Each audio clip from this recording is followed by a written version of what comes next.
SuperTalk.com. You may have seen where Governor Reeves named March 21st as Down Syndrome Awareness Day here in Mississippi. The world knows it, though, as World Down Syndrome Day here on March 21st, and it gives people with Down syndrome and their families a voice and an opportunity to be heard. And so today we get to hear from the Campbell family. Joining us is Helen and Bill to share their story. They have along with them Jackson. Hey, Jackson. Hey. And they have Olivia. Hey, Olivia. She says, no, I'm not going to do that. But Mom, Helen Ann, welcome. Thank you guys for joining us today. Yes, thank you for having us. So I know today is very meaningful for your family. So share with us a little bit about Henry. In October of 2020, we found out that we were we had found out we were pregnant earlier, but in October of 2020, which was Down Syndrome Awareness Month, we found out that Henry had Down syndrome. He was born January 22nd, 2021. We traveled to Texas 3 different times for inner utero surgeries. He had a complex diagnosis, and so we went there to have surgeries, and he was born early on the 22nd with Down syndrome, and on February 6th he gained his angel wings, is what we say, and he went to heaven.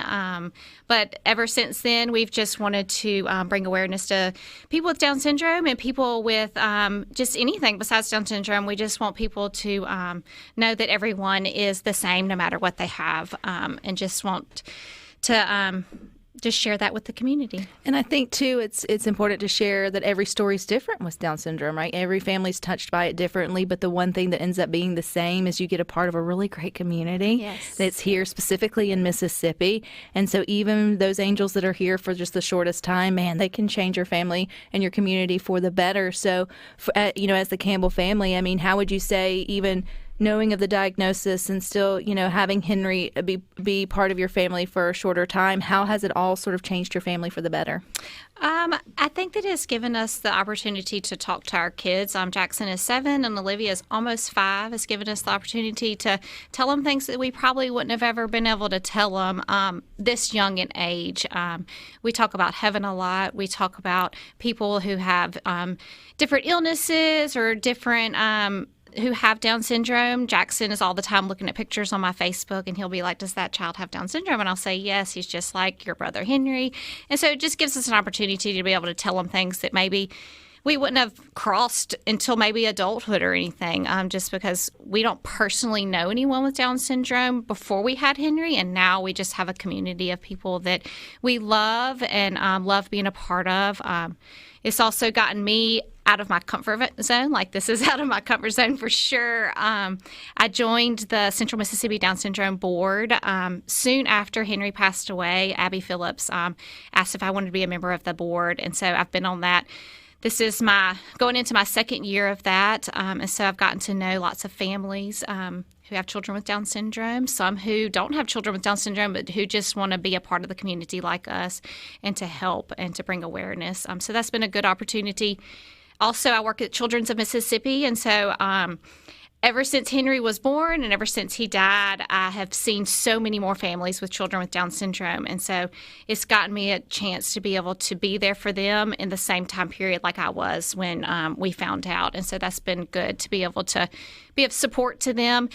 Not that our story is the same as theirs, because their child is still living, and our situation is different, but it's given us the opportunity to be able to just talk to them and to walk alongside them, give them advice on medical stuff, give them advice on insurance, just different stuff like that. So it's just given us a chance to do things that we probably wouldn't have ever done. You wouldn't have been able to do that without Henry. And so everybody serves a purpose. And I know on today, and a lot of times when it comes to advocating for Down syndrome, they'll use the hashtag lucky few, right? Yes. And if you've ever gotten the chance to meet with someone who's living with Down syndrome, or a family who has a child that or grows into an adult, you recognize, man, maybe they really are the lucky few, because to see the world through their eyes is just sort of a gift.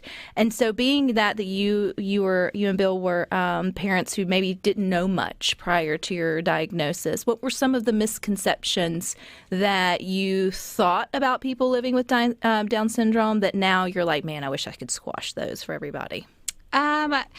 One thing in particular that stands out is that it's Down syndrome. It's not a child with Downs. It doesn't identify them. Like, just because they have Down syndrome doesn't mean that they can't be successful and they can't work.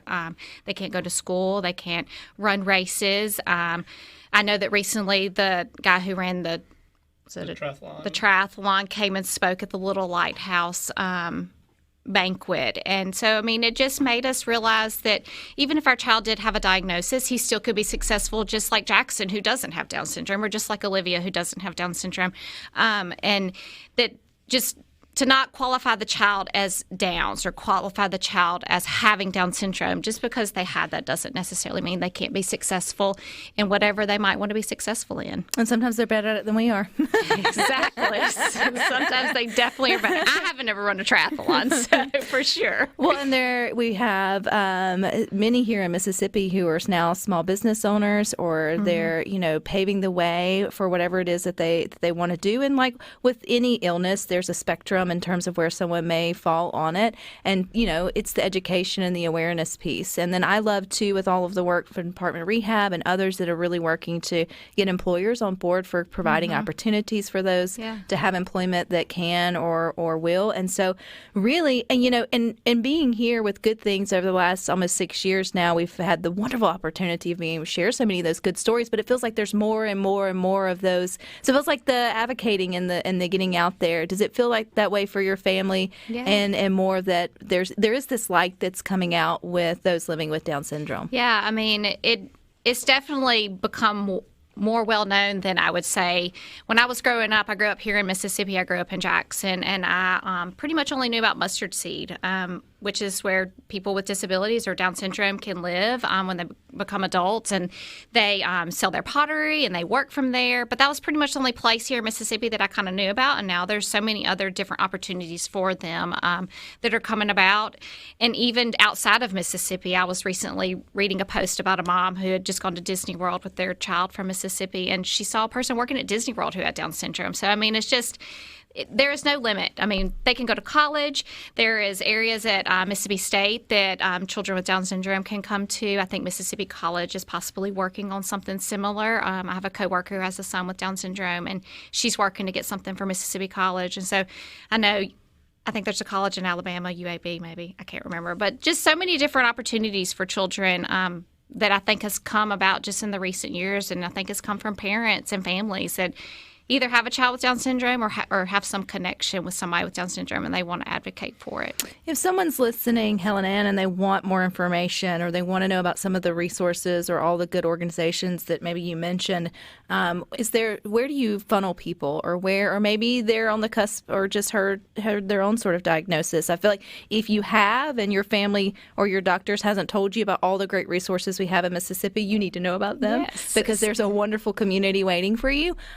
But where would you send folks? The place that I'm connected with would be Central Mississippi Down Syndrome Society. Jenny Babel is the executive director of Central Mississippi Down Syndrome Society, and that is what I'm on the board of. But we have the Buddy Center that's right here in Ridgeland. It's new. We've been open for about a year. And you can get connected through our Facebook account. You could call. There is always going to be a mom or a person there that can talk to you if you are a new parent that has just found out that your child has Down syndrome. And we understand that you might not want to talk right away. So whenever you're ready to talk, we are there to talk to you. We are there to help you, there to give you information, packets, all the kinds of stuff that you need. I know that when we found out we were pregnant with Henry and that he had Down syndrome, people were calling us. We weren't maybe necessarily ready to talk, but they were there if we wanted to talk to them. And they've since become our friends and family, and we're so blessed that we are connected with them. I think it's one of those, I've got many friends and family and now loved ones through their children who are living life to their fullest with Down syndrome. And they'll say maybe in the beginning, like anything, it's a little scary because it's the unknown, right, particularly. Yeah. But now, like Lily, who's 10 years old, of good friends Brent Lape and other friends, are like, man, if we only knew then, but there was nothing, there may be some ups and downs, but what a joy and a bright light that those individuals can bring for everyone. Jackson, do you enjoy celebrating this day? Yes. Yes? You're wearing a great shirt. What does your shirt say? Henry.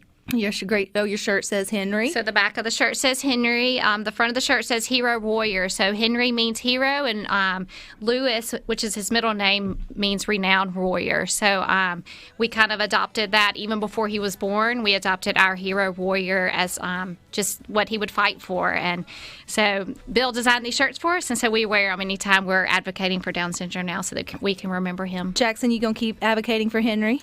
Yes. I think so. I think it's what your family's doing. You do great outside your comfort zone, Helen. Bill, she did fine. She didn't pass out or anything. So I was concerned for a little bit. But.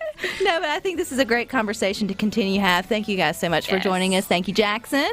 And Thank you guys for having us. Absolutely. You guys stick with us. We got a little bit more for you coming up next.